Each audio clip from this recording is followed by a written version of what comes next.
Ngayong araw mga bay ay madami na naman po yung tatrabahuin ko dito sa bundok, kaya tulungan nyo ako. Ngayong araw guys ay bago ako pupunta doon sa Dunya Consita, magkape muna tayo. Ayan po. Tara, kape tayo guys. Dahil nga ngayon magkakarwas boy muna ako ngayong umaga bago ako pumunta ng bukid. Pagkatapos ko magkape guys ay umulan pa. Ayun, wala akong kakarwasan ngayon at nagpayuduyan-duyan na lang ko. Imbis na wala na yung ulan, wala na din nagpapakarwas dahil sayang naman yung bayad nila. Tapos magkahugaw ra o magkadumi-dumi lang. Kaya ang ginawa ko dito guys ay nagluto na lang muna ako nitong saging yung lulutuin ko ngayon.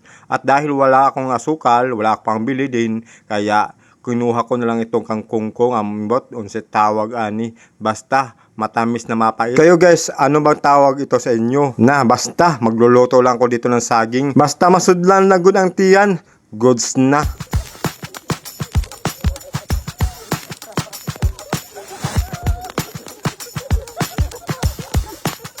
Nang bata pa talaga ako guys, ito na po talaga yung ginagawa ko. Kaso lang asukal po yun. At pag may niyog po ay mas masarap po ginataan. Kaso lang wala ako sa bundok ngayon. Nasa baba pa ako kaya wala ang niyog. No, mahirap kasi magdala-dala tayo ng niyog nang hindi sa atin. Mabuti na lang yung safety bahang dirada. Pagka mamaya-maya nga guys ay inilagay ko na tong hiniwa kong saging.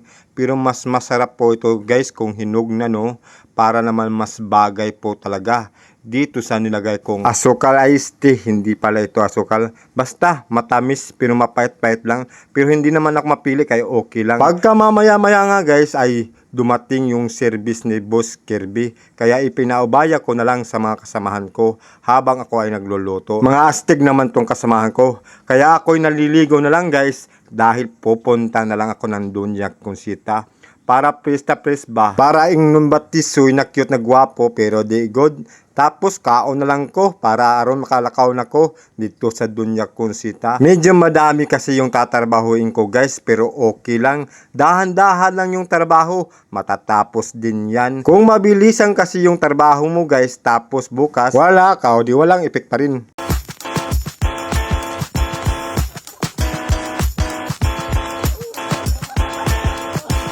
Pagkatapos ko nga kumain guys ay tumungo na ako doon sa bundok dahil may gagawin pa po ako.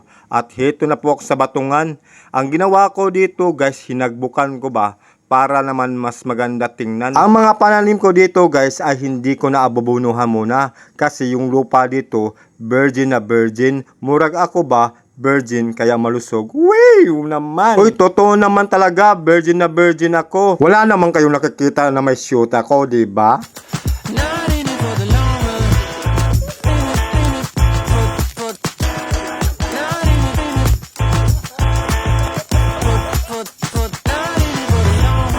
Pagkatapos sa sitaw guys, nandito na naman ako sa pipino. At ganun din ang gagawin ko para mas maganda tingnan, para makuha din yung mga damo-damo, para naman yung vitamins ng lupa ay walang makaagaw. Sana all walang kaagaw. Kung makikita mo yung pananim ko guys, talagang matataba talaga. At nang umuwi na nga ako guys, dito muna ako sa Dunya Consita. Tinitingnan ko yung mga kaibigan ko dito. Busy talaga sa trabaho. Talagang walang oras na sinasayang para matapos lang itong building na to. Pag matapos na talaga ito guys, napakaganda po talaga dito. Matutulog. At hindi lang po yung guys, maganda pa yung tanawin dito sa Dunya Consita. Pag matapos na ito guys, wag po kayong magpapahuli. So ayun guys, hanggang dito na lang muna yung video ko. Mama, chup chup.